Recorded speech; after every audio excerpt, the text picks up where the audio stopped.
પંચમહાલ જિલ્લાના જીવાદોરી સમાન પાનમ ડેમના ગેટમાં લીકેજ થયાનું સામે આવ્યું છે। પાનમ ડેમના 2 નંબરના ગેટમાં ડાબી બાજુ રબર સીલમાં લીકેજ થયું હતું। ગેટમાં લીકેજ થતાં 2 નંબરના ગેટની આગળના ભાગે સ્ટોપ લોક ગેટ ઇન્સ્ટોલ કરવાની કામગીરી હાથ ધરવામાં આવી। પાનમ યોજના વર્તુળ વિભાગ પંચમહાલ અને યાંત્રિક વિભાગ વડોદરાની ટીમ દ્વારા મેન્ટેનન્સની કામગીરી હાથ ધરવામાં આવી। છેલ્લા કેટલાક કલાકથી પાનમ ડેમમાં મિકેનિકલ વિભાગની મેન્ટેનન્સ ટીમ દ્વારા કરવામાં આવી। 2 નંબરના દરવાજાની લીકેજ બંધ કરવાની કામગીરી આશરે 10 કલાક કરતાં વધુ સમય સુધી ચાલે તેવી શક્યતા છે। પાનમ ડેમની મેન્ટેનન્સની કામગીરીને લઈ પાનમ ડેમમાં 3300 ક્યુસેક પાણીની આવક સામે 4200 ક્યુસેક પાણી છોડવામાં આવી રહ્યું છે।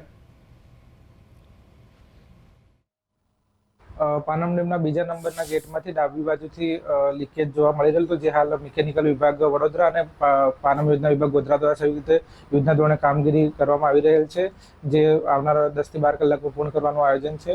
પાનમ ડેમમાં હાલ જળ સપાટી લેવલ 127.35 છે। પાનમ ડેમમાં હાલ કુલ 3300 ક્યુસેકની આવક છે અને 4800 ક્યુસેકની આવક નોંધાઈ રહેલ છે।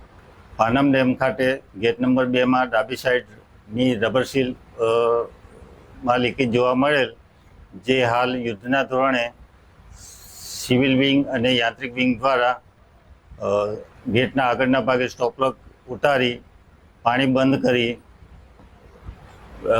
રેક્ટિફિકેશનની કામગીરી હાલ પ્રગતિ હેઠળ છે, જે ટૂંક જ સમયમાં એટલે કે લગભગ 10 થી 12 કલાકમાં કાર્યવાહી પૂર્ણ કરવામાં આવશે।